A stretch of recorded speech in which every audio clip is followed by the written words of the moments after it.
panotaurwa wetri kuti sex toys, ma-sex toys they are not bad.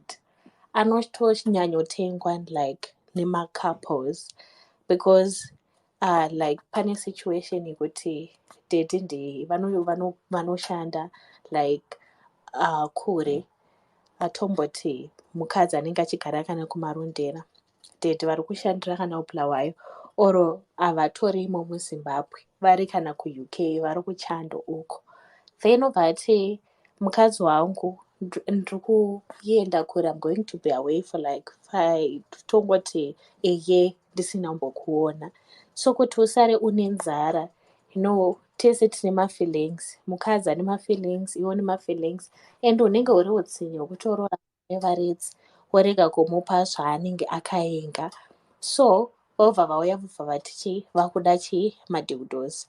Ina madildos zvekuzonzi cheating. No, it's not cheating, because ma-sex toys anonyanya kushandiswa nema-couples and then nevanhu vari single. Zve-cheating no, haipo pa-cheating.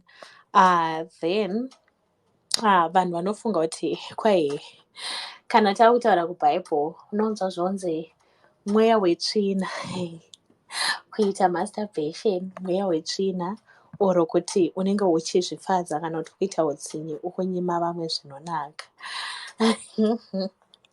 But haisiriyo issue yachona, like mukada kutarisa kune dzimwe nyika, it's just that kuti muno muzimbabwe makudziro atakaita society yedu kuti tinge tichitaura zvebonde, like what I'm doing now it's an abomination chaiyo chaiyo, zvinenge zvichitonzi hatina kukwana kana kutoti hatina honhu, yet mumamarriages umu vanhu vanosangana nekuda kwebonde zvemubedroom izvi zvekufadzana umu, and everyday sex is boring, the normal one, doggy style, pamwe vanoda kumbosungirirana, so I don't think kuti zvekuzosungirirana izvi zvekuvharana kumeso ndo inganzi mweya wetsvina. Inyaya yekuti mubhaibheri mamusinganyorwe zvamo kunzi Abrahama akazorova Sara dog style kana kuti vakazoshandisa dildo Sara paakanga Abraham paakanga aenda kunoparidza kuKenani akasiyira Sara dildo. But inyaya yekuti mucommunity, host asimudza ruoko, munogona henyu kutaura zvamunoda kutaura. No, it's okay. Continue. It's okay. I wanted to put an emoji, but no one assumes that. It's fine. Continue. Hi, it's okay. Ndandatika mashamisiri pandati Sara anogona kunge aitoshandisawo dildo Abraham paenda kunoparidza.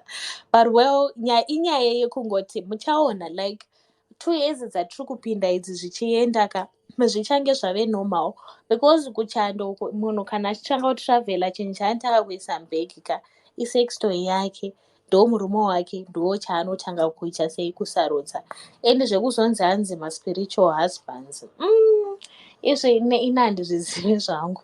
Chandongoziva ndechekuti unongoshandisa chinhu chako, haungopedza ungochipukuta wachirongedza, and you can actually use it with your partner, like kune ma-remote controlled vibrators ekuti mukadzi anopfeka mukati mebhurugwa, then you guys muri kudhiraivha, muri kuenda kana kwamashwede o mukuenda kupablos kana kuti mukuenda kwaatezvara, kanhu kakapfekwa mukati mebhurugwa, murume ari kucontrola neremote.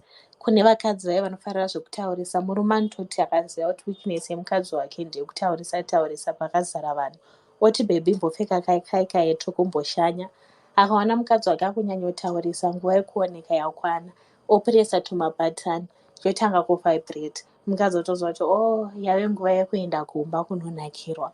So these things they are not bad, sekuzotaurwa kwazvinenge zvichiitwa nevanhu kunzi madildo, mavibrator, no, sex toys haasingo, and iwo madildos achona munotoshandisa like muri macouples, zvinonakidza, you guys should try it, zvinonakidza kana mukazvitanga amuzviregere, because munokwanisa kucommunicata nemunhu wako, like vazhinji mumamarriage umu havakwanisi kucommunicata kuti tete nhasi mbokwiraiwo pamusoro pewardrobe muite kakujamberera, kana kuti tete ngatimbokuitai ndikuda kukuyamwai nemvura yemugeiza chaiyo chaiyo. But pamunotanga kuzoshandisa izvi zvima-sex toys izvi nema-BDSM, vazhinji vanowanzotanga nema-50 shades of grey. Unotozoona kuti inga murume wako zvaanofarira kutambiswa anasi nema-butt plugs. Yes, ma-butt plugs are also part of ma-sex toys. So kunakirwa kuspice inyaya yekuti ini dai ndaive munhu wekare ka kubhaibheri ndingadai ndakanyora detail rese rekuzoti kukenani ninga akazoshandisa vibrator kumukadzi wake kana kuti vakazoshandisa BDSM, but zvonzi munhu akangwara anovaka imba yake nemaoko ake, but benzi rinoputsa nemaoko ake, of which mumarriage asi kana tinganyeperani zvimwe zvese zviriko like kuchembedzana takangomirira kufa but zvinhu zvinoita kuti vanhu vahure inyaya dzebonde. Obva auya kwandiri pamwe munenge muchiita nekunzi kuanasa kubatwe munhu yemagay tendencies kana kuti hatishandisi manipple clamps ndezvemupono kana kuti handite zvekusungirira. Kune vamwe vasingatozivi nezvalingerie nenyaya yekuti anenge achiti itotumaneti itoto kana kuti zvinobatsirei kupfeka kana ukabvisa after 2 minutes. But ozouya kwangu zvangu inini shirikadzi otoona hai kaka kwakatoipa kutori nehaga mukaka kone mabutt plugs kotomboita tichimbodya stock vasikana tishandisewo stock tichida kutoonawo kutoti zvinhu izvi zviri kufaya here ende zvinoita here. So ndo mamiriro azvakaita on sex toys.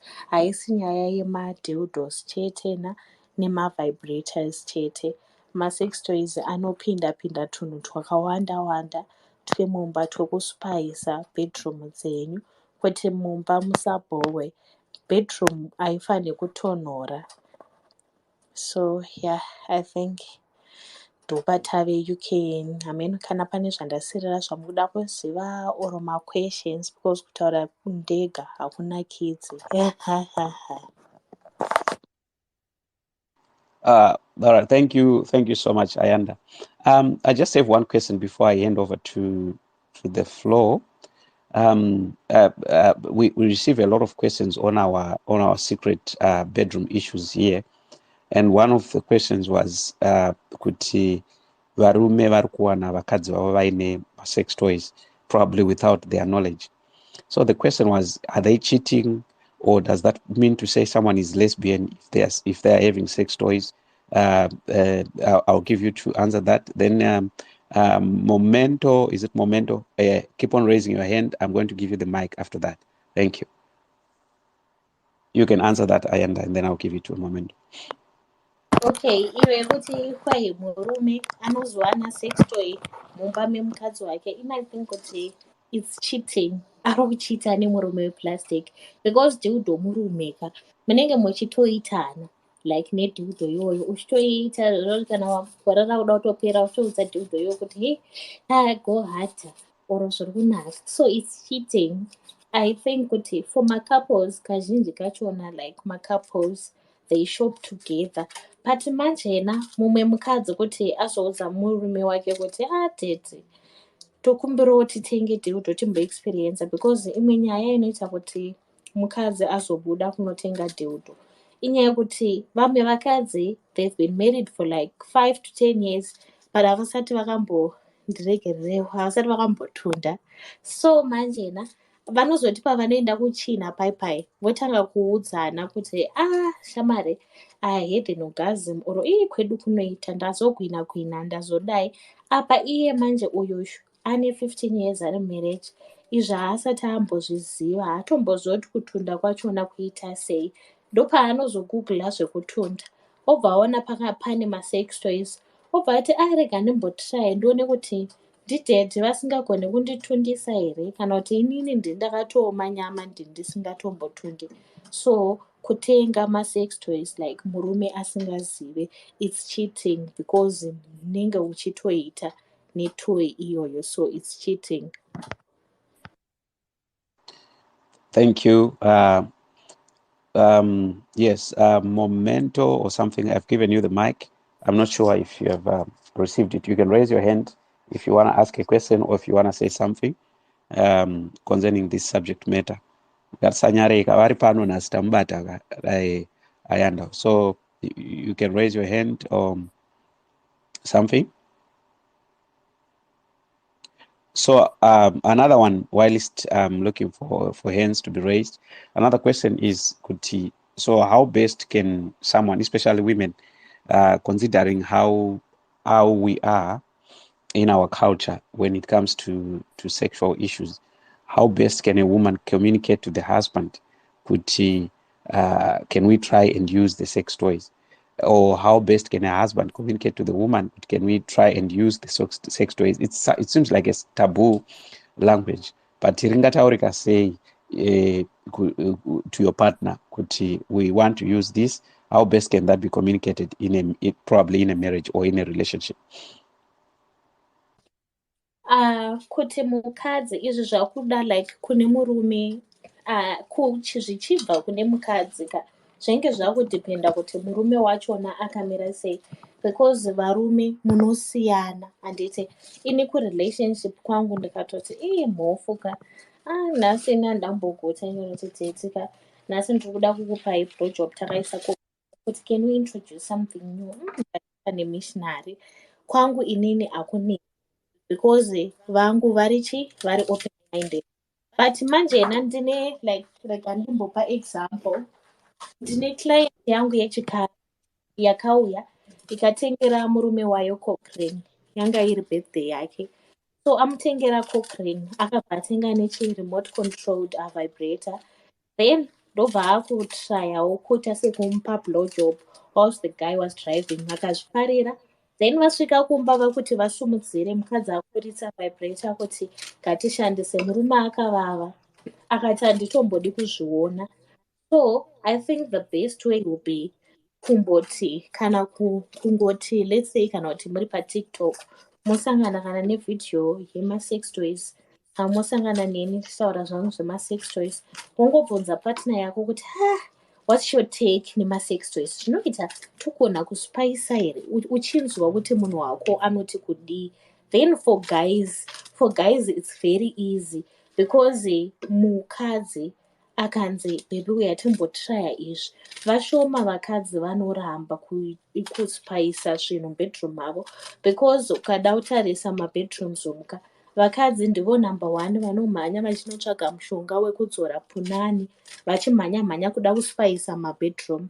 So kana murume akazouya neidea yekuspiisa bedroom, kashoma kuti mukadzi arambe. Varume manjena nepride dzenyu zvamunge munazo, mukadzi akati tete tadi kumbotirai zvakati, zvinonzi wakazviwanepi, asi handisi kukugutisa here, asi handigone here, yakutoita nyaya. The same way yausingakwanisi kuudza murume wako kuti tete mazuva ano muri kukasika kupedza, chii chiri kuitika, toita sei, tomboita zvemagaliki here kana kutoenda pakopa kapana tonotenga muzvomura kwaedza. Until you see. I'll give the mic to Momento, and then Mutema, you ask your question after Momento, because Momento ndianga atanga kusumza. Yes, Momento, you can say what you want. All right. I just want my question. it's okay. Talk. My question is, masex toys anowanika ari evakadzi chete oro kune evarume?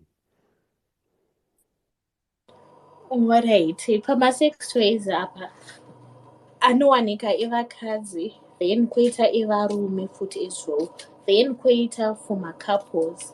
Masex toys anowanika kuvakadzi, kuvarume, then nemacouples ekuti imi makaroora vamomento. Handiti bedroom menyu hamuna moto, pamwe mukadzi wenyu haasi kutogona kana dog style chaiyo, because kana makaroora vakadzi mhandara fanika heni ndiri mhandara, hapana zvezvichizikamwa kunoko, kutodzidzisa wega, because vana tete vedu ava vachaite basa. Kana mukadzi wako asitombori wepasocial media, social media iyi kai unenge wakatopinda pama1, because kana dhogi chaivo anenge asingaizivi anenge ari mupostori seni. So pamasex toys aya unosangana nemasex cards anenge achitokudzidzisa kuti dog style munodai munodai munodai munodai. So masex toys anowanika kuvarume, kuvakadzi, zvese nekumacouples.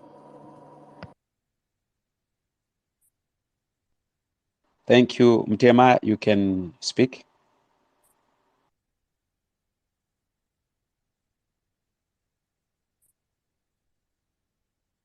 Thank you, Mtema. You can speak. Are you there?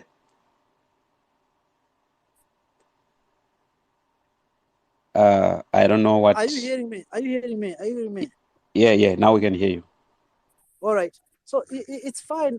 Thanks, Tim, for this very subject, which is very important to me and to others who are not even here. But my question goes to Ayanda. I'm saying, Ayanda, you are married, like just like the same I am. But now, when you want to try new things in the bedroom with your wife, just like what you're saying, talking about the Anna, talking about the dog and all, then the person says, the question is, how do you handle that? Okay, that's a good question. Sona iwewe like akuvhunza mukadzi wako kuti kwezvi makazviwanepa unoti bhebhi unoziva vanhu vekubasa kwedu uku unozivawo kubasa kana kuti kumabhawa kwatinoenda chimbonomwowo 1 2 kana kuti kubasa kwatenge tiri basa rikamboita slow vanhu vanenge vachitaurawo zvemumabedroom avo and seems like zvinenge zvinonakidza so tinogona kungotrayawo hona mai mwana kubva patakaroorana tinongoita 1 1 1 1 2 hapana kana kutombomuonesa pono kuti kumotomboti ichi uyauone ungoita ungati wasindira kuti uyauone nenge ine mastaira staira ye noti dziya dzakazonyanya dziya ungomuratidza kuti uyauone yatimbotiraya iyi nhasi manheru unogona kutoona kuti dhedhi munopenga tiuyai kwacho in a good way because like vakadzi vatinosiyana vamwe vano overreacta vanogona kutoti ikoko mahure ikokoko kana kuti iyo girlfriend iwesi kana akambokubatira mameseji angona kutoti iyo girlfriend yako iyoyo ndo zvamunoitira akutosumudza ende aumbofa wakamupinda mukenani unongoramba uchingozvinzwira kunext door but mako mumba musina. Hi guys. Thank you. So Yeah. All right. Speak Akumelos. Then Jiko, you have your turn to ask.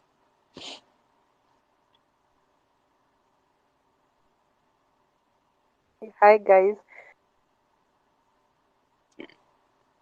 Sorry, I think your network is bad. I'll give it to Jiko. Okay. I'll give it to. I'll give it to Jiko. Okay. Thank you. Network yangu iri kunetsa co-host. I think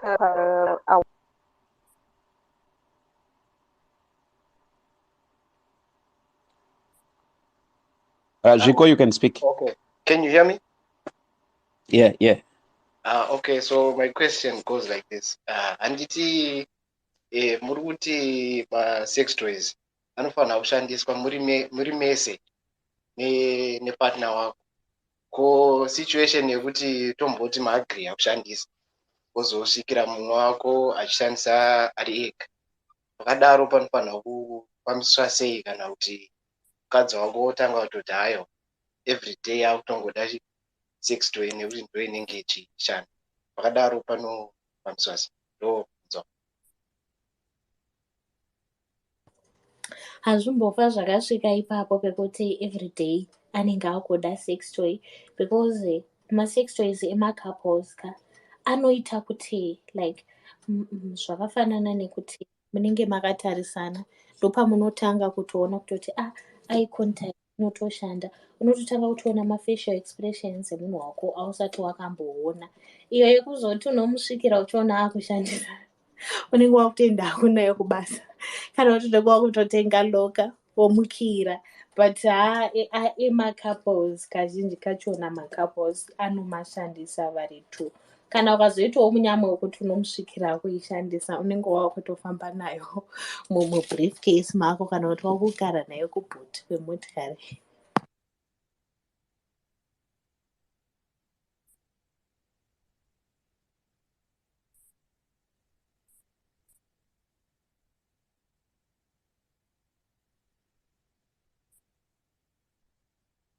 Oh, thank you. The host akambokaona akamuta. Izvo you can speak if you want to speak. Hanzi unenge wakutofamba nayo mubriefcase kana ukamuwanira achishandisa iwo usipo. But panenge paine mhosva yakanyanya here naye Ayanda tomboti iwawo upako ofanira kungoshandisawo ipapa. inenge yakanyanya here mhosva yacho? Mhosva inenge yakanyanya because pamakatenga chinhu ichi maiti muri kushandisa mese murume nemukadzi. So iwewe wazokuita sei wakubhitreya mumwe wako wawakushandisa wega inotove mhosva because mune makatenga kuti munakirwe mushandise muri two. Manje kana wakushandisa mumwe wako asipo wakuedza kuita sei manje? Alright, okay. Saka mazvinzwa mese hanzi kana matenga achishandiswe uri one munofanira kushandisa mese, probably unless kana watengako uri single usina umwe wako. And then maybe to add on, pana ambobvunza kuti evarume ari kweri. Yes, kune mamwe atoriko ari specifically for men, but I don't think it will be advisable kuti uri married wotenga chakadaro chekuti ndechemurume ari ega, unless kana uri wega. So yeah, ariko ari specifically for men. I don't know what's happening. People are requesting mics and then they are dropping. Maybe my networks are kunetsa. But if we have okay. Pane pangamushaura kuti pane pamabva kutaura izvezvi kuti zvona you don't think kuti it's a good idea kuti murume atenge. Varume vazhinji like vari married ka havasi kutenga kuti vazvitengere iro. No, vari kutenga vakadzi vavo ndo vari kuvatengera because zvonzi masturbation is more fun when you do it together. Makatarisana, eye contact, facial expressions, uchifinyama uchimboita kugadzikwa nebhonzo patina yako ichiona, and then zvinobva zvamutena oni zvimwe zvekupenga zvimwe zvisingaiti. So manjena mukadzi anongoti dhedheni ndimukundiuraya mega mazuva ano mimi, zvinobva aita sei otengera murume wake. But then manjena varume vachona ndo vanozoti kana murume achitengerwa achiisa obva akunzwa chakuchemerera, ndopavazopedzisira ati kana mai mufana vasipo ombopota achibirira. Varume ndo vari kuchiita system yekuti kana mukadzi asipo ombotora chinhu omboshandisa. So yeah, varume vari kushandisa ende vanenge vatotengerwa nevakadzi vavo kunzi baby ngatimboitai takatarisana timboona, like ndo maspices achona vachiexperience new things mubedroom kuti vamboonana. All right, thank you for that. I'll give to Hizo and then Kudzi, you take after Hizo. Yeah, sure. Thanks, guys. Can you hear me? Yeah. Okay. No. My question is, I may be taking you back, which I may be not doing, but I'll give an example here. Long distance relationship. Is over atanga kushandisa chinhu ichocho like for a prolonged time. Pamunozosangana, will she be able to enjoy you more than she's enjoying that whatever the sex toy?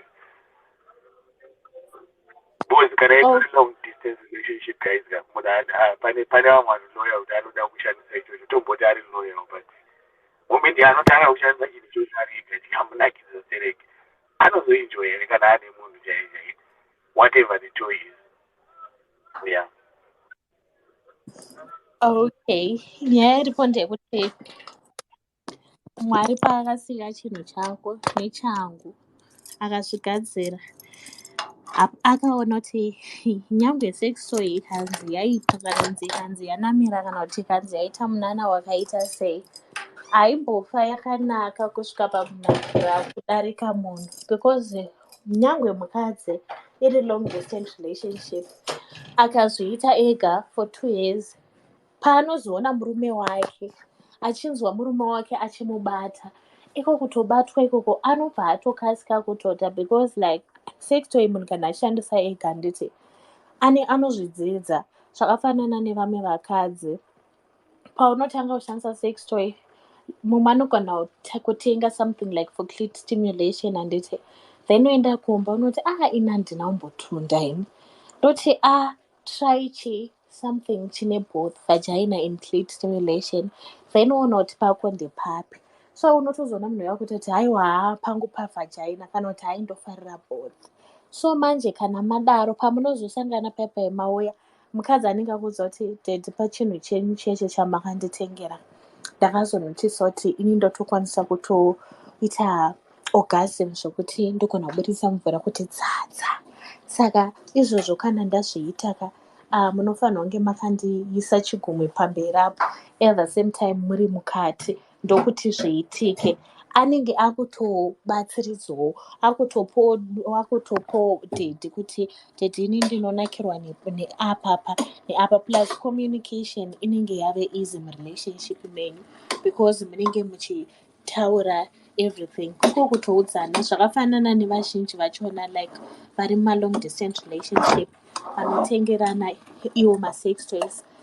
Mukadzi kazhinji kachona kana kuti iye murume pavanotoshandisa kazhinji kacho vanenge vachitoita mafacetime kana kuti mavideo chats kutoti nhasi rakatota wena imboisa like vachionana vachinyatsoonana vachiita murume watoti nhasi chakupedzera iye murume achitambisawo chake. Ndopaipa kutozwa kuti mukadzi otozoona kuti chadhedhi vanzwa nekuzvikwiza paanozoyawo padhuze nadhedhi vakuzoita uchizoti dhedhi paipa tinenge tichiita bhora redu mavideo chats ayai imi michishandisaiwo sweet fifi. So ameno kana mapindurike. Thank you. I'll give to Kudzi and then Michelle. Kana musina wanyatsopindurika, you have a chance to ask again. Kudzi asumudza ruoko for some time, and then Michelle, I'll give it to you as well. Kudzi, you can take over. Maswera Seipano, thank you for having me. In and out, well, I don't know if it's a question or it's a gray area, right? But let's say either you're dating or whether you're married. Dating scenario, I meet a particular girl and then I happen to end up at her house, and then in Dovandona Rinozidiod, or right. Married situation, all right. Murguti, you're looking for these sex toys, right? And then motors on baby urkuda ripi ona munhu ari kusarudza Rinozidiod irindora ndroda, right? And then I'm looking at it from a male perspective kuti inini hangu inini ndinenge ndava kutaisa rino rikudiwa kana kuti raanaro, and I'm comparing that to myself. And I'm like, is there a correlation to what she would want from that specific size of a dildo and her expectations of the size of a man? Okay. Ipapo pekuti wapinda nemukadzi mushop yemasex toys, one mukadzi ari kunongedzera rinozibhazuka se AK47 avayo unenge toothpick. Ipapo ndo panoshanda communication unza kuti baby kana kuto like muchishandisa mese like mazuva ano kwane two sides ekuti iwewe chinenge chichikuvibratawo kuside uku at the same time chakapinda madhamu. Unogona kungoti since muchifarira hombe ndine diki unenge wakuvatsvakira kune anonzi mastrap on ekuti iwe unogona kuipfekedza kako kadoi sorry oti iwe unogona kupfekedza kako kadhoing mukati mestrap sorry Kudzi, wapfekedza mukati mestrap on, then wapfekedza mukati mestrap on wotanga ndiwe kushandira mukadzi, womubvunza kuti matopedza, womuzosaka mai mwana ndeipi inonaka hombe kana diki, like uchatoona kutoti karelationship kenyumba imomo kanenge kachitonakidza because iwewe ndori kuita sei, ndori kumushandira nehombe yachona yari kuita sei yari kuda, then uchatoona kutoti hombe kazhinji kacho hombe dzinotorwadza. Bvunzai isu takarorwa nevane hombe hamutombogone kuita kana madhoki because dzee dzichirwadza, inenge ingori peer pressure yekuti kwai hombe inonaka hombe inonaka, but vazvaiwana hombe rega ndikumire pano. I hope wapindurika Kudzi. Yeah, thank you. Maita basa vanjadzi maita basa. Thank you. Michelle, you can take the mic. Thank you so much, host. Good evening, everyone. Kase kune vamwe vasiri muAfrica. Njatizame kupindura. I think I had the other question. I'm not sure kuti yava kunani, but if I still remember well, I'll try to answer it from my own perspective. Pana avunza kuti Joni, if you are using these toys for a very long time, and then you get to meet the partner, unozoshika pakuzozvikwanisa here kubalancisa and all those stuff. Zvakafanana like this, guys. Most people who have been single for a very long time, right? You get to eat takeaway all the time. Unokwanisa kuenda kumahotels, kuma-restaurants for a nice meal, right? But either way, uchangodzoka kumba uchingodya the same meal chete. So it's not difference. It's just a matter of just bringing that spark irimo in a relationship. And also it eliminates a few things as well, especially when it comes to cheating. Because when you're, especially for those who might be in a long distance relationship, right? One thing that I've understood in this type of relationships is that mukanyarana life inoita boring, it becomes a boring. The whole purpose about having to be in a relationship is about enjoying. Chokwadi chaicho hapana anororwa kana kupinda relationship kuti angolasadza chete azviitike izvozvo. But people will get into a relationship for two things: to have sex, unlimited sex, and to enjoy money. Zviri two izvozvo, and peace of mind. So ukaona munhu akupinda into a relationship uchida kuzviita mai Maria and whatever, Mwari haana kuzvigadzira zvinhu izvi kuti zvinzi zvakanyadzisira dai zvinyatsira asina kumbozvisika, handiti? So these things are meant to be enjoyed. However, when it comes to this now, people need to enjoy life, especially when it comes to using my sex toys. I know most people will be like, is it detail, whatever, but it helps people, especially those who are in a long distance relationship. Kune mumwe asingakwanisi kuita long distance, right? Wekuti anda kuinzwa every day. That's that person, that's your preference. Then because yavamwe vanhu vano prefer a long distance relationship for their own personal reasons. Why, we don't know. But when it comes to a point where they want to have sex, they want to release that pressure, they are very comfortable in using sex toys because to them, like how Ayanda explained, it's all about kusanyarana and enjoying each other.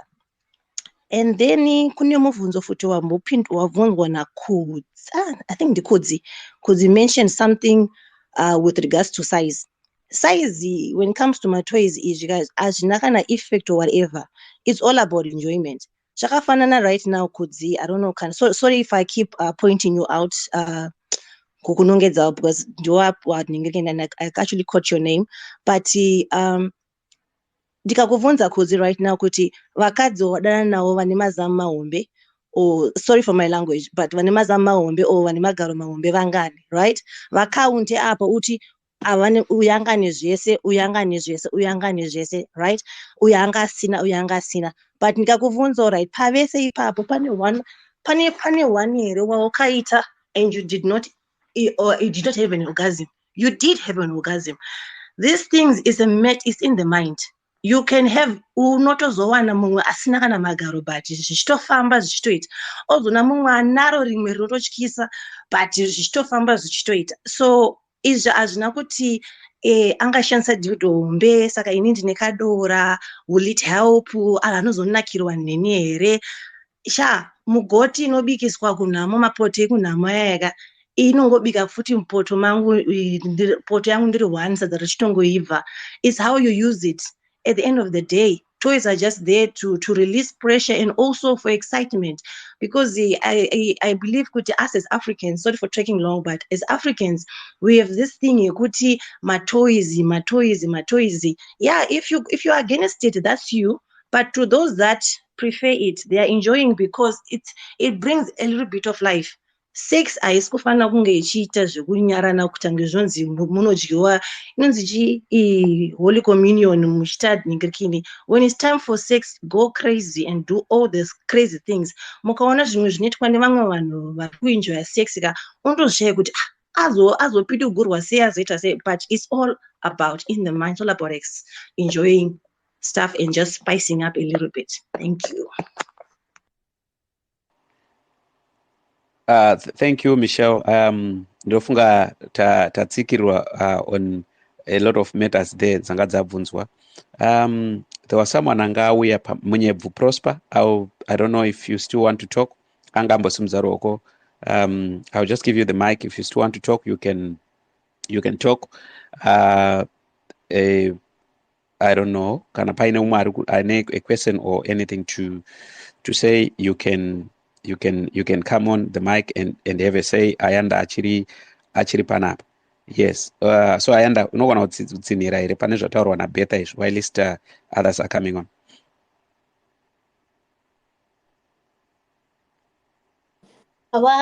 Anonzi Michelle apedzera anyatsotsika ake pana handichitsika anyatsotsinhira zvakanaka. Ndafarira yekuti asi mugoti unobikisa kunamo unogona kuutora kumba ukaubikisa sadza rakatoibva, and that's true. Hombe pane dzimwewo hombe dzinoita kungati hosepipe dzakangorengenduka yekuti unotozoona ungoti orai rekandigombire panapa. Aiwa kaugume kawatombodenha kana iwa komana, toda kutonzwawo because pamwe isusu vamwe tine diki toda kutopiwawo confidence. Enda mberi nazvo tinzwe tione kuti zvakamira sei. Host ndoziva mandira munoita kufanira kana pakataurwa zvediki ka ndakutosuspecta kuti munenge mune diki, but anyways, any gun can shoot. Pari panyaya dzemasaizi apapa ka vazhinji, like me being munhu wevakadzi, vanenge vachimbouya kuzondiona. Mumwe baba vanenge vakatotakura vane hombe achitoti yaiwa ndini hombe iri kumba uku inenge kana iri hombe ngaisimbe, kwete hombe inoita ungati bubblegum, kunge inonzi chiya chinobhamba bhamba chechi, kunge hosepipe ichingobhamba bhamba, nokuti kanenge kasina kana kumbosimba, inenge ichingobhamba bhamba zvoti kana yaakupinzwa inopinzwa nemaoko 2, inoita kundonyerwa, inoita kufosherwa kuita yekubata nemaoko 2 muchita kufoshera, then koyawo kadiki kanenge kakagwinya ikako kanonzi kachigunduru, kekuti ikako kanopinda effortlessly, kanenge kakatongooma kakadaro, kachingogumisa pamuromo kachinzwa hitika kari kutongopinda ende kari kutongorova kakatongonanga. So hadzisi dzese nzimbe hombe dzinonaka, mamwe mapfundi chete. Ukatombotraya diki iyoyo kuishandisa ikoko ndokuno, ende diki kwaine vamwe vakadzi vanombouyawo vatinomboitawo navo china chemadzimai, vanoti kwai diki yakanakira kuti inosecha network, fanike dziya dzekuti ine yakazoipirayo pakuti inenge ingori yemishinari chete. So rega ndigomire pano kudza asumudza ruoko aminoti anoda kundiseka here. Guys, nyaya dzechi dziri kunakidza idzi ndiri kudzidza zvakawanda, ndiri kudzidza zvakawanda, asi ndangodzoka hangu ndichida kungodhipisa panyaya yangu yandanga ndataura. Ndofunga Michelle angamboti batai ipapo. I think that we should all understand that sexual intercourse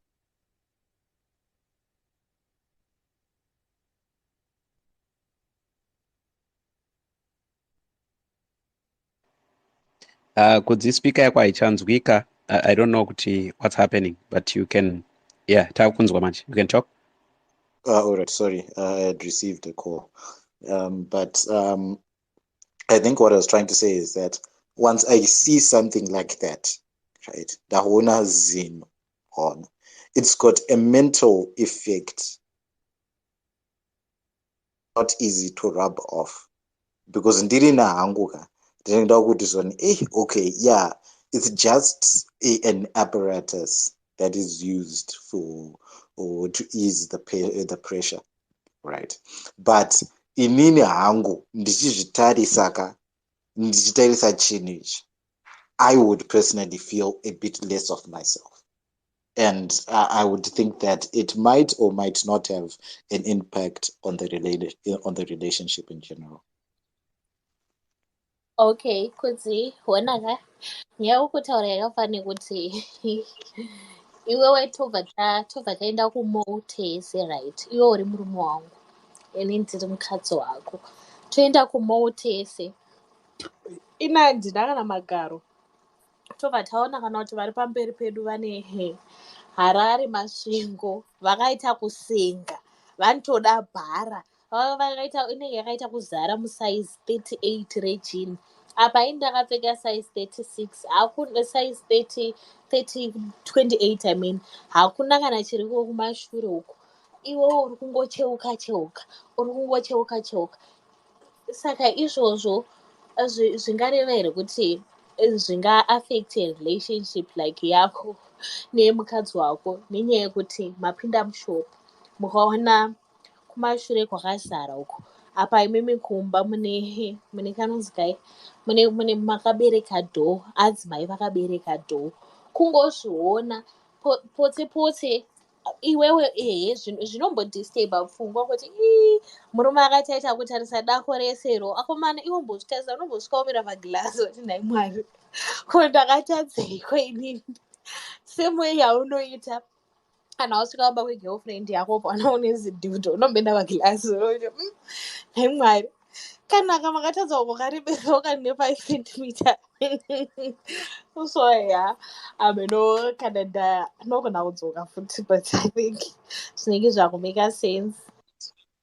Aiwa, inini ka pane nyaya yangu ka ndepekuti zoni kapfungwe kako ka right, ngatitori the situation yavaita put across hand, right? Murume aona mukadzi ane magaro muri kushop and ari kuramba achicheuka, right? This is one occasion, right? But then if it consistently happens all the time, then it becomes a problem, right? So putting this into context to my question, right? If I see this particular thing in your house, right, you have bought it, and I would assume that you are using it, right? So the frequency of how many times you use it, a week, a month, I don't know.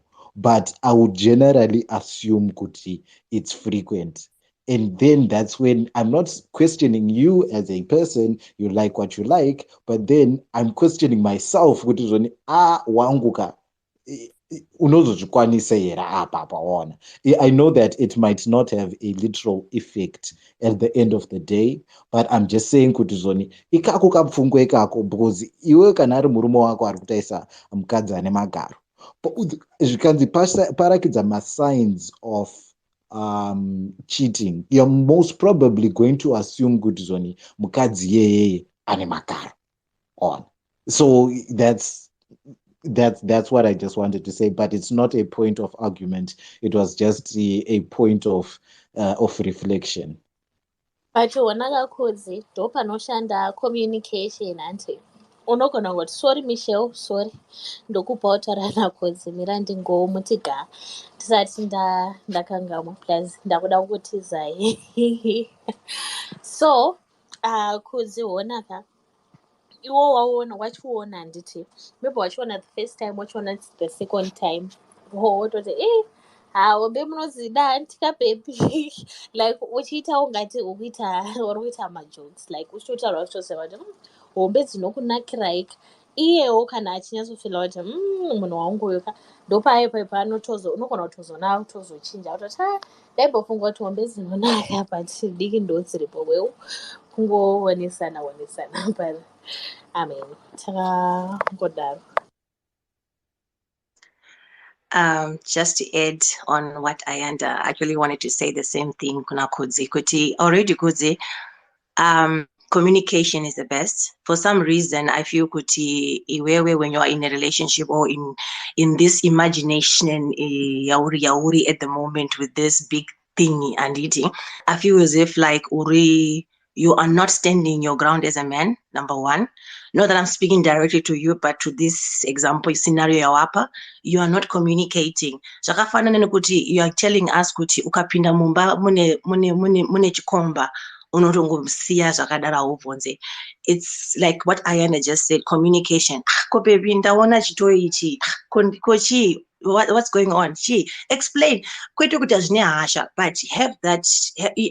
if you have that relationship nemunhu wako anditi yekuti you guys can talk about anything or joke about anything, you can even do that way, and then maybe iya chakutsanangurira. All right, like for example, inini I've been single for a very long time, ndogara ndega. Ukarishika rumba mangu ka azvireve kuti pamwe ndosezya ndiri kudawo at that time because ndiri ndega. Chinhu ichi kai achina chinoshanda chiri one, achina kuti chiri kumbokubata bata, chiri kumbokisa kisa, chiri kumboita sei, handiti ndechekungoreleasa pressure. But kana kudzi akazouya manje ari kudzi achaisa ma extra efforts kunzi chi anzi yekumova west, yekutendera tendera chambiri gori, whatever, you know, whatever you guys call it, but at least it chinenge chine ka excitement mukati with regards to that. So all I'm simply saying kuti with this scenario yawapa, right, it would be advisable kuti unge une communication nemunhu wako ko baby chiko ichi andaona ichi anditi, and allow her to explain kuti no sha maybe relationship yenyu chiri nyuwani, right, no nansina munhu, I told you I didn't have anyone. So most women they prefer to use this than having to jump from one Tom and Dick and Harry every 2 minutes, every 3 minutes or on, and they just prefer to use that toy.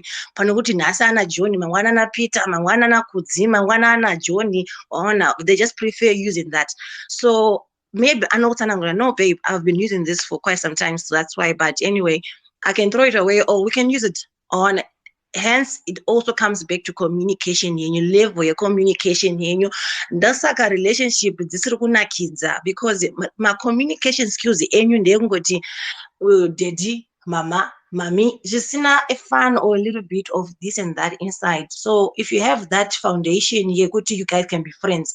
Trust me, dildo moto ishandisa, even makagara makatarisana over the phone, mwari kubasa, mwari off, otofona baby enda kutoilet, moto dai, it becomes fun and exciting. So azvireve kuti kuta chidildo chiombe chimumba ndo iri kudiwa, inongo maybe ari kuishandisa because hapana munhu ari kumustimulata my feelings, because remember us women we are different.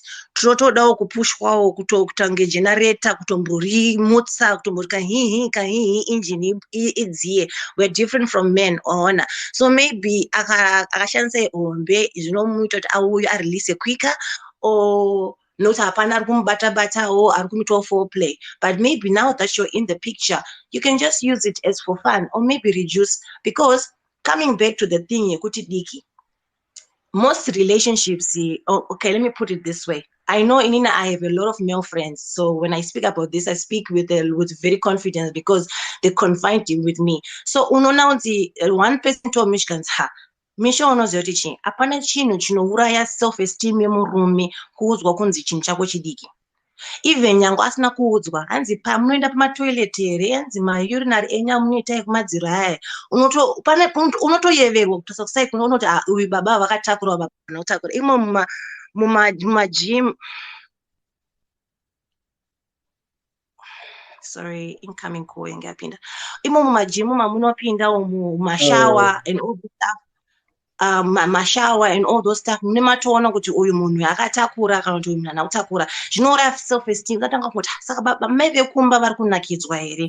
Hence again, ma-sex toys, they are also good. Kana uye uchiziva pane pamwe wega pekuti unotoona wega kuti inini ndiri mudiki, zvakafanana inini indambofe ndakambozviti ndine mazamu mahombe because ndine madiki. So I will never, this person must stop calling me, can you? Sorry. So I will never say ndine mahombe because ndingazvidii kana ndine madiki, handina zvandingamaita kana kumwa mapirisi ekuti akure because that's what I have. So maybe to spice things up, you start, using those toys, because at the end of the day, you don't want to lose your relationship and you don't want to lose your marriage, because andiri kukunyeperai vakadzi vanohura, and ukahurirwa nemukadzi you can never know, because mukadzi ari kubva kunonakirwa ka anogouya futi agoimba hey he ho hu achitonge pasina chaitika. No problem ine vakadzi. Varume, you are different than vakadzi. I have a friend akarambirwa nokuti hanzi kadiki. Actually, I just get the news nasi, hanzi akarambwa nokuti kadiki katete, and that's what I heard. And I can't even verify it, because kune munhu kurira bhurugwa rako ndione kuti neichokwadi here kuti kana kadiki. But someone who slept with that guy ati anomuchi munhu akarambwa nemukadzi because kadiki. or nanzi katete kakabhenda kakaita sei. Saka mean kuti mukadzi uyu anoda dzakakurira. So if you know kuti mukadzi wako arikuda zvakakurira, addawo spice. Spice awo. You must add spice. Kuti hanzi I can't use a toy. Ndofila unge ndadzikisirwa semurume. What's better? Kuti wozohurirwa kana kuti mongotsvaga chitoyi chenyu mohura muri 3 mbamenyu. Apedza. Thank you, Michelle. I'll give to Alfred, and then I know Ayanda would kuenda, but just wait for these two people. Pana someone else away pa mic, but I drop her. Alfred, you can talk while I'm waiting for that person to come back again. I'm away for some time. Thank you so much, Michelle. Thanks, Elzink. Zvakafanana sorry guys, munongodzwa noise because nditori kubasa ndiri panight. Zvakafanana nemurume ane mukadzi ano masturbate. It doesn't make sense somehow. Zvinofanira kuita what can I say? Very word randiri kutsvaka. Because iwe kana ine munhu wako dambudziko ramashure rachoro naMichelle. Kuti mukadzi anozotaura kuti idiki, you guys makambotanga muchidheta first, and obviously for courtship time yenyu makamborara mese. After 5, 6, 10 years, 3 kids down the line, yozonzi yadi. Guys, does that make any sense? I think Sorry. no contribution yangu. But You can talk. inyaya yekuti iwewe nemukadzi wako mune muchiri kunyengerana anti munenge muchiri pahoneymoon phase anti iwewe ukapinda let's say kuti maokay wobva waona fish dziri 2 pawaona fish dziri 2 unogona kuona kuti iyi ihombe iyi idiki. Even mango mumuti unogona kuti iyi mango diki. Even kana motikari unotoona kuti kamotikari kadiki handiti ukuona manje. So imi pamunenge muchiri kunyengererana pai kuti akuzoti deti mune kadiki. Even iwewe Alfred unotozviziva kuti ini diki zvoroti paunoenda kunoita weti kana muri mayurinari kana even iwewe muhana mako apa ndiri kuuraya mwana wevaridzi nenzara apa ende ukada kuireza kune mukadzi wako kuti mai mwana kari sei yako unogona kutonzwa kuti kadiki zvako pati kanonaka zvandikuedza ndezvekuti iwewe Alfred unenge uchitoziva iwewo kuti une diki ende mukadzi wako anenge achitoziva kuti deti but magatsi ekuti ataure kuti dedi kanhu kenyu kadiki sorry but kuti azozvitaura kuti dedi kanhu kenyu kadiki zvinokubreaka zvinokuuraya. So paipai pamunenge mazojairana paipai ndopaanozotanga kuti dedi anenge atoona kuti baba mwana maybe pamwe vangaite sei, vangaite plani chidhudho kana kuti pamwe vangaedze pamwe vanenge vanzoedzodze enlargement pamwe vanenge vane guru. Sorry Ayanda. Madhudho akauya rini? Madhudho akauya rini? Madhudho chemunomu, right? Ngatimbotaure chemunomu muZimbabwe munyika medu munomu. Madhudho maybe akauya some 2-3 years ago. And ko back then zvezvaiitika. Kumashure zvezvaiitika. Pindura. No, just 2 minutes. I know Ayanda wants to leave. Alfred, the first question you wabvunza with regards to kuti madhudho, why are we using it? Pekutanga tichiita macourtship vanhu vachingoita one, why is it after term marriage? If I can ask you this, you know that as a human, kana ukaita biology, a person munhu anochinja every 5 years. What you were 5 years ago is not what you are this 2022. I don't know there. What you were a decade ago is not what you are this now. Zvakafana izvozvizvi. Marriage edu vamwe vakarorwa vachiri vana, right? They just thought maybe the pounding is the orgasm, right? So now with the new generation nekuona nekudya kumwe kwatiri kudya international mumo zvinostimulata mafeelings zvokuti you end up exposing, you end up being exposed to a lot of things. 10 years ago taishandisa ma3310 kwangu sina zvana tiktok nana twitter mhenu panganga variko tisingamazive bhos taishandisa ma3310 andiri kuwana. But right now, because of the technology, people are now exposed to a whole lot of things. Any generation yedu inoda zvinhu, you end up having to be exposed to a lot of things, and we want to try. Now iye kuzoti muzimbabwe mamune madhiudho mamusina. Muzimbabwe madhiudho zvimwe zvinhu zviriko, but because the culture yedu isusu ine kakudzikirisira zvinhu pasi, you'll be surprised kuti vanhu madhiudho vaimashandisa 10-20 years ago. Ana mainini vedu chaicho vane ma45 years vaimashandisa madhiudho aya, but zvinhu zvaitariswa pasi. Chifunga kuti kana mapiritsi eedzi chaiwo ainyadzisa kuti ndinomwa piritsi, kokuzoti ukati une dhiudho kubva waisungirwa pachipiyaniso. You see, so some of these things were there, but nyika yatinobva yakatukwa zvese mukuita. You can't even prosper usina kutaurwa. You can't use a dildo usina kutaurwa. You can't do anything usina everything zvakaipa. Hapana chakanaka munyika yatakaberekerwa. So anyway, I hope that answers you. Ayanda, you can add if you want to add.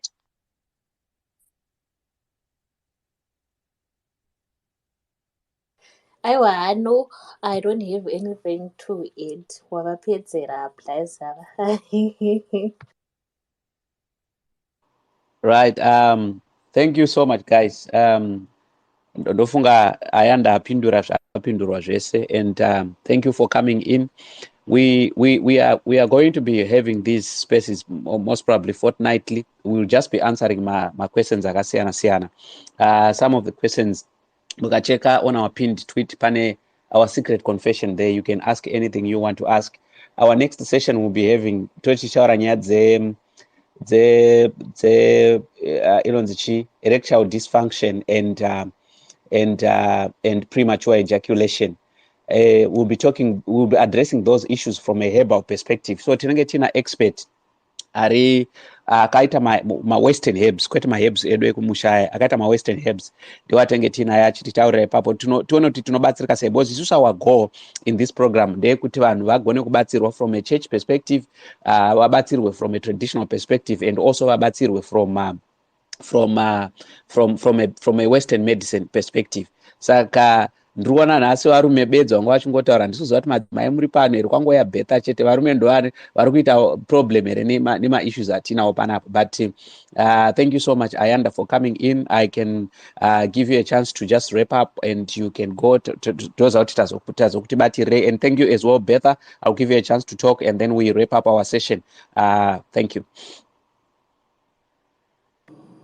Kona ndakamirira kuti tidzauye ndimbomufraya but well aruzirira muzomuzwa kuti kwaina Ayanda yave 10-0. unogona kufraya Betha. You remember Betha was the first one ka tidza anga atozoya kuzoreplace Betha, saka Betha azokwanisa kupinda nhasi. Saka fraya Betha iyoyo anofurayika futi. Aiwa Betha ndikwanisa kumufraya because tiri same team. Tikuwirirana saka hatigoni kukangana.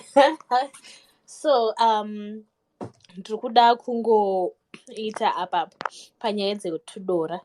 Tinoziva kuti tudora tese tinato tudora. Tikada kuverenga vanhu vane hombe ka vashoma handiti, but iwewe usatarise kuti kadora. Kana mukadzi wako achida hombe waona kuti iyi mai inoda zvehombe, vatsvagire chidheudo, vatsvagire chistrap on, wongoona kuti imba yako yafara handiti ka, because imimi kana mukada magaro mahombe mai vasina magaro muri kubuda kunze uko. Isusu pachivanhu chedu pavanhukadzi hativhumidzwi kungati tichibuda panze handiti. So iwe ukanotisa kuti mukadzi wangu anenge ari kuda zvehombe, kana kuti ukatonotisa kuti even mukadzi wangu haasi kuguta. Imi kune vakadzi vasingagute, ende kune vamwe vakadzi vasingatoti, wokuti unomubata ugomubata ugoti wamarinate. Paunozodaiwo kuda kupinda kudai unoona kwakaoma kunge mabvi enyanga. Unokommunicata. Communication is the key kuma-marriages nekuma-relationship, because unogona kunge uchimubata zamu but mafeelings ake ari kugotsi. kana kuti ari mutsapfu mufanika kana ari slender. So mukakomunicata munokwanisa kudzidzana nekuzivana kuti wangu uyu anofarira chakati ende toita sei kuti relationship yedu or marriage yedu inyatsofamba zvakanaka. I think ndo zvega zvandanga ndichida kupedzisa zvangu kutaura. Tichipedzisa ndosira Beth, pedzisa shamari. Usati waenda Ayanda wati mafeelings aslender ari mutsapfu tasingazviziva padzokorodze ipapo tinzwe ungatotibatsirawo. Hangu Beth asi ndiri kubuda kana Beth apedza I want to hear what she has to say, so ndoda kudzidza 1 or 2 from Beth. Vama comrades guy. But anyways, my feelings are slender. What's up? Anyway, guys, in conclusion, thank you so much, Elzeng, Ayanda, Otojangu, Nango, Akira Jango. In closing, right, I just want to give advice to people, Kuti. I understand, Kuti, we're all Zimbabweans. I think we are all Zimbabweans in here, if I'm not mistaken. And tisa batwe nemweya wekuzimbabwe wemazimbabweans wekuda kushora chinzi azvishandi. Unoziya, when it comes to a relationship, when it comes to a marriage, ndimi muri 2 pambedha panorarwa nevanhu 2, apararwe namisho, apararwe naayanda, esi tiri kudzimba dzedu handiti. So if you're having a relationship, don't be ashamed to shandisa matoys. Don't be ashamed to communicate. Don't be ashamed kutaura kuti inini baby ndoda kuitwawo zvakadai ko ndoda kubatwawo pakadai. That's the whole point about having fun in all this intimacy and being intimate with your person. So all I want to say is, guys, kana wanga uchishora hako kuti enzi ma sex toys. I understand our culture haitozvitambiri, inotonzi wazochanzi chiko mwetsvina kuti sorry guys, sorry, but anzi mwetsvina whatever. At the end of the day, relationship or marriage yako, it needs to be spiced up. Nyama chayo ukaitenga unoisa spice. Hakuna munhu akambobika nyama agorega kuisa roiko. Hakuna munhu akambogocha nyama agorega kuisa barbecue sauce. But unotoispice chete kuti zviite. So same thing as your sex life. Learn to spice it up. Tsika neunhu zvinoitwa kunze. Inini hangu kana vanondiziva ndiri munhu webhaibheri. Bhaibheri kana zvakanzi kana muchiita zvinhu as long you are married nakirwai, but kada kunyeperana kuti musaite vanhu musaite chinyeperana because vanhu vari kungozviita. But all I can say is when you're doing it, just enjoy it and just be safe when you're doing it. Kana maushandisa madhildos enyu usabva wanyanya kujungisawo, unoitawo zviri soft zviri romantic kuti zvinakidzewo. Kana usingazvifariri usingazive, watchai porn videos. I know zvinonzi hazvibvumidzwa or whatever, but you want to educate yourself. Kunze uku, I remember makandi wakambotaura zvikanzi ana baba pote muchiti baby sweet kumakadzi venyu, even kuvana venyu. Just tell your daughters you are beautiful, you are sweet my baby, you uri cute mwanangu, kuitira zvikazoita haazofile kuti maiwe zvangu, nekuti vakadzi tine weakness. Ukangonza beautiful kana bhebhi wako asina mbokuita, wakutoona kuti uyu ndiye pfungwa dzedu, he is the one. And Joshua anenge ari the one at that time. And then 1 year overmeeta zvinonakidza zvinoita sezvisiko kumba or zvisiko murelationship. So all I'm simply saying kuti ukaona munhu wako ane toy, because most women in our generation they're all vakugara vega. Aminoti kakabva upi karwere kako kuda kuchigarira tega, hauzosvika ukashayiwa chitoyi mumba, ukachiwanawo usashamisike, don't feel offended. And I think kuti ukatomona netoyi zvitori nani pane kuti uzomona akarara nemunhu. So to my advice to all people vasingade kuzvishandisa, it's all good, but try it just for maybe kungotongonzwa kuti zvinoita. Kana zvisingakuitira kubva wasiya, kana zvichikuitirawo kusiya, havasi vese vanofarira kuenda kumasowe, havasi vese vanofarira kuenda kuroma, havasi vese vanofarira kuenda kuAFM, but Jesu mumwe chete watinenge tichinamata. Hallelujah, amen. Maita basi. Thank you very much. Tadzidza. So hanzi imwe chete. Okay, so I hope you guys manzwisisa and wapindurwa mibvunzo yako yetudora in the likes. This space, I liked it. I hope you guys you enjoyed it. And madzidza one or two things kune kubva patatanga kusvika nawo patave. So yeah, it is what it is. My sex toys are not that bad. I in lack of knowledge ndoinouraya chinhu. Mukawana knowledge you find out kuti mukutosaririra mene henyu isu naBeth naElzen tokutonakidzwa. But guys, this is all that we had for today, so goodbye. Thank you Ayanda, thank you Betha. Tichakudaidza futi because and I want to thank everyone, especially men kuti vataura because program yedu inonzi Gota. It deals with men's bedroom issues. My issues atati tinyanya panapa akatobva kuvarume actually. So thank you guys for coming in to talk. Women hamuna kutaura kwangotaura Betha, I'm not offended because china chevarume saka toda kugadzirawo china chedu varume because vakadzi vari kutichwa every day everywhere, but varume ndo vasiri kumbowana mukana wokumbotichwa izvizvi. Saka as I said, we are going to be doing so much and teaching so much for the men. Handizozva pane munhu requesta mike uyu agripreneur. Ndongokupa hangu mike yacho, but we are almost wrapping up the program. Thank you so much Ayanda, and thank you Beth. I will give to agripreneur and then we close. Alright, mpezve ngapindai mukomana. Right, agripreneur, I've given you the mic. I can't see you now. You can request again. Kana usina ukiwana.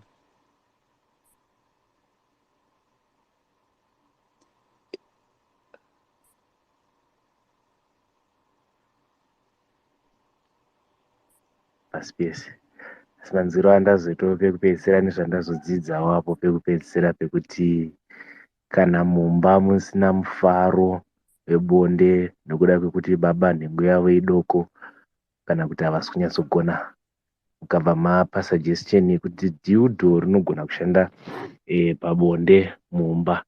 But mubvunzo wangu inini iwoyo kuti zvino kana dhiudho roshanda, nyaya yagara iri pakuti nhengo yangu idokoka kana dhiudho rinenge rakutotorwa parato hombe kudarika yangu nhengo, ini ndinenge ndichaitei? Nekuti chichapedzisira chakuitika pandechekutoti mukadzi achapedzisira atove addicted nedhiudho. Ini urume hwangu hapachisina, zvichaita kuti ndizoleka respect, mukadzi atoleka respect yekundipa, nekuti ndinovimba kuti vakadzi vanopa respect kuna baba zvichienderana futi nebonde ravari kupiwa nababa rakanyatsomira sei. Hameno kuti munopawana sei ipapo, nekuti kana mukadzi auye kutoshandisa dhiudho, inini hapana zvandichaita sababa. Ndangove idol ngonzondi baba, but ndangove baba pasina. Munoionawo sei iyoyo nyaya iyoyo? Agree. Okay, answer Ayanda, it's right. Alright. Ndibude sasa ndije. So when I agripreneur, pakushandisa dhiudho right, uchaona kuti pamuchaishandisa first time mukadzi anogona kuchema kuti yakakurisai, orokuzwa kuti haatedzika kadora kenyu ikako kanondisipaka, kanondiitira, kanondigonera, because inyaya yekuti unenge wakatora mukadzi ari virgin right, asati amboboorwa. Wobva wamuboora iwewe, watanga kunzwa kumaraini kunzi hombe inonaka, hombe inonaka. Tese tichitokura taitokurawo tichidzwa kunzi hombe inonaka, but takazoroorwawo nevane hombe nepeer pressure, but totoona kuti kadora ndimambo. So nyaya iri pakuti apa mune maita communication anti maita communication mowirirana kuti takumbotry dhiudho. Matry dhiudho unogona kutonzwa mukadzi akutoti baba mwana apa ndakaita dzungu, iyi inonaka yenyu iyi. It's not about kuti mukadzi achabva atoti haiwa handichakudewo nekadora, ndakunakirwa nezihombe iri, hombe iri kunaka. Nyangwe kana dhiudho ikanaka, these things zvinostimulata like my feelings. Nyangwe akashandisa dhiudho akadii akadiika, but hakuna pleasure kana orgasm inonaka sekunge wakabatirira pandebvu dzemunhu, so that pleasure hakwanisi kuiwana kune dildo. Handiwanzwisisa. Michelle, you can continue. Ndoziva kuti uri kuda kucontinue pane zvandataura.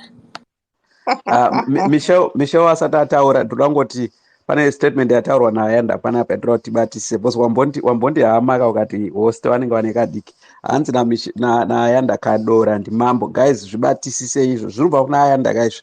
Kadora ndimambo guys. Right, Michelle, taura ko.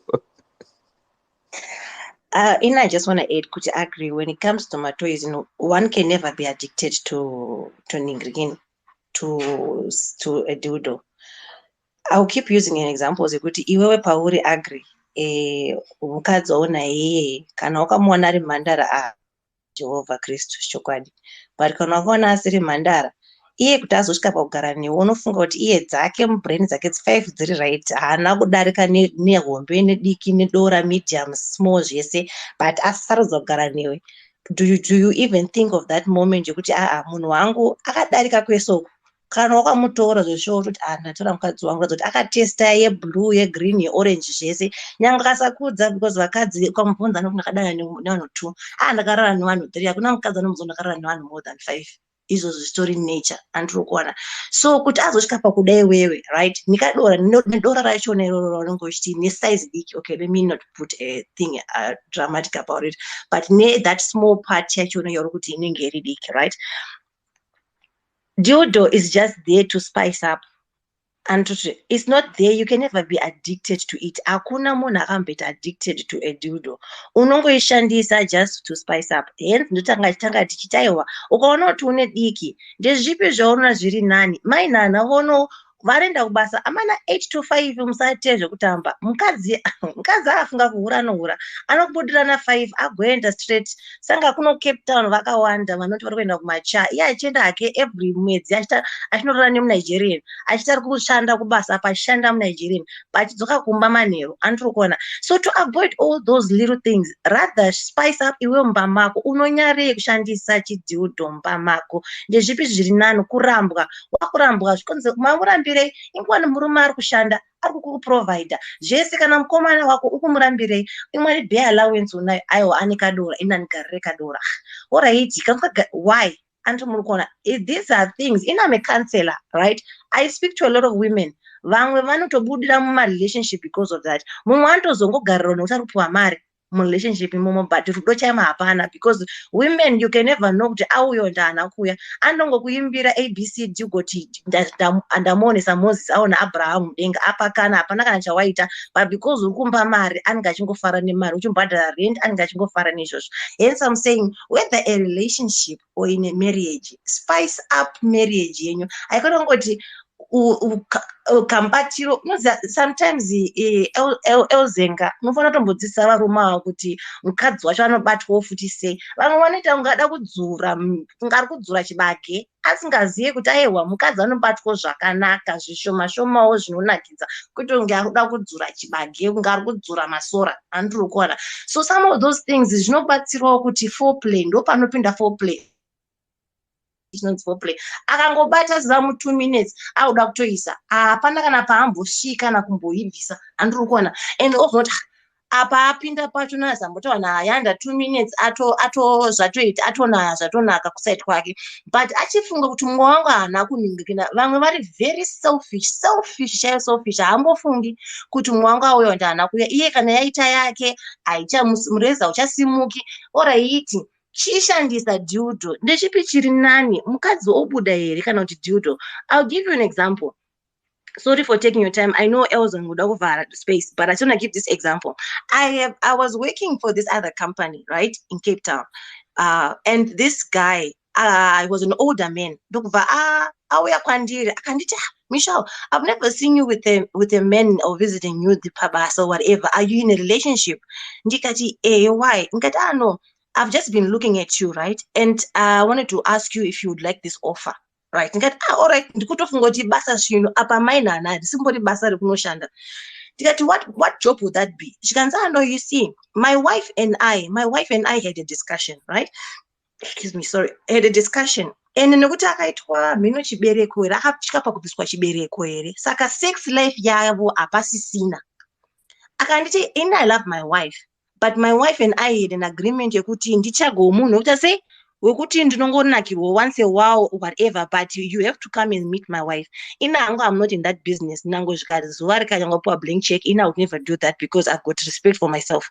So I turned out that offer. So all I'm simply saying is, pane zvimwe zvinhu zvokuti you save your marriage yako or relationship yako for or loser all these years just because hanzi hausi kusvika kudenga, hausi kusvika paGsport.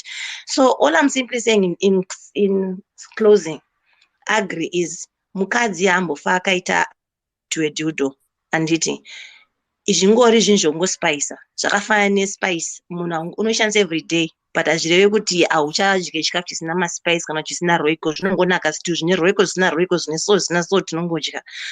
So just know in your mind kuti a dildo is just there to spice up things, not to get addicted. Hakuna munhu panyika akashandisa dildo every day akaaddicted zviti pakazoya murume anoti handidi murume ndoda chitoyi. Chitoyi chingori ipapo kungonakidzawo, kungopusha-pushawo, uchingodai-dai-daiwo, uchingodai-dai-daiwo.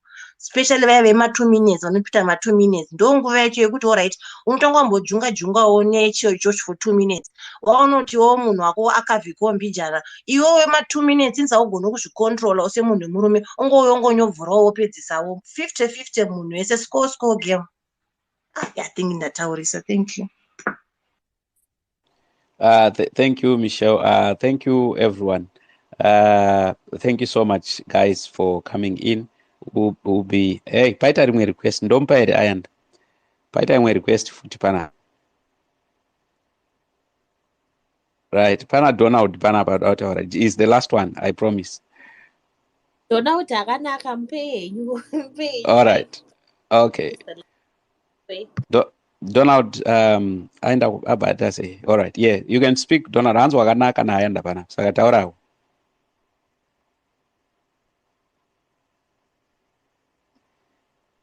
Donald, you can speak. Your mic is on mute.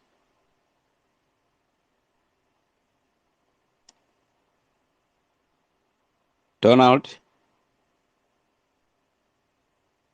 And Suzata arikunzwa here kana kuti mic yako iri pamute ka Donald, if you can hear me. I don't know how to unmute.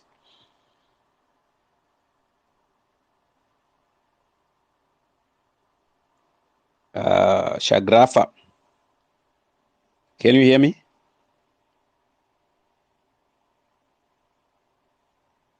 I don't know kuti zvaita sei. He has got the mic but ari pamute, so ansuza kuti ari kuzviziya here or what? Ndinotoona kuti akamute speaker pamwe maybe harari iFriday kai vanhu vachinakirwa, so maybe harari akanga moti ari musiponi. All right, awe. All right. Taurako Donald. Yeah, what's up, guys? Sorry, maybe it's network problem.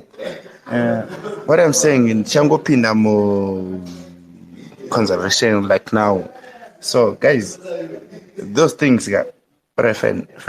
Again, both drop mic. I want to drop off my mic so that I'll listen to some other kids and stuff. You know.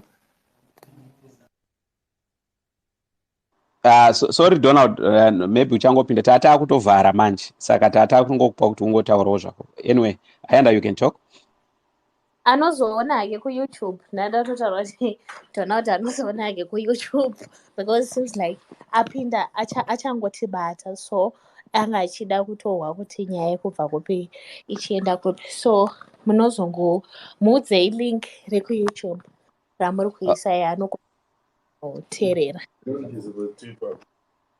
All right, ndichaisa link yacho on our timeline. Guys, follow us as well. There are so many interesting programs, and we've got our YouTube channel and our Facebook page. Munongoti follow our and zvinofamba zvakanaka. Thank you so much. We'll be inviting Ayanda na Michelle zvakare. Ndofana kutobatanidza team inotofaya panapa. Because china chevarume chinoda kubatsirwa nemadzimai.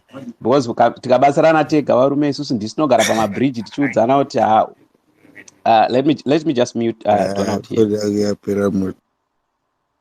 Alright, so tiri tega varume zvatinoudzana ka ndakakurira muhaifirids umomo taiti takagara pamabridge zvinhu zvaitaurwa zvazisinga iye zvinezvo hazvimeke sense manje mandoona saka totokudai kuti mutibatsire madzimai kana mamens conference tichamaronga imi moya mozotaura imimi because ndimunyatsonzwisa kuti tofanira kuenda nekupi tibva nekupi. But anyway, thanks guys, and I think maona kuti varume vanotodawo zvinhu izvi kuzvitichwa izvi ndofunga maona kuti vese varume vauya vanga vachitaura panapa saka sometimes kana vanana baba kumba vauya pano vakanyarara vaudzei kuti kune program yavo inonzi gota, so every week we'll be releasing something. Manje techirelease ma-confessions auya kwa private link. Kana muine anything that you want, go on our private link iri pinned iri on the pinned tweet panapa munonyora zvamuri kuda ipapo, and then we can always bring on those programs. So thank you so much Ayanda, thank you so much Michelle, thank you everyone for coming in today. This is the end of our space. We have been recording it. We are going to put it on YouTube. Follow us on YouTube as well. We'll be uploading all these conversations. Thank you all. Muve nezuva rakanaka kana kuti murare zvakanaka. Vanoenda kumabhawa moenda kumabhawa zviripo. Thank you so much for coming in.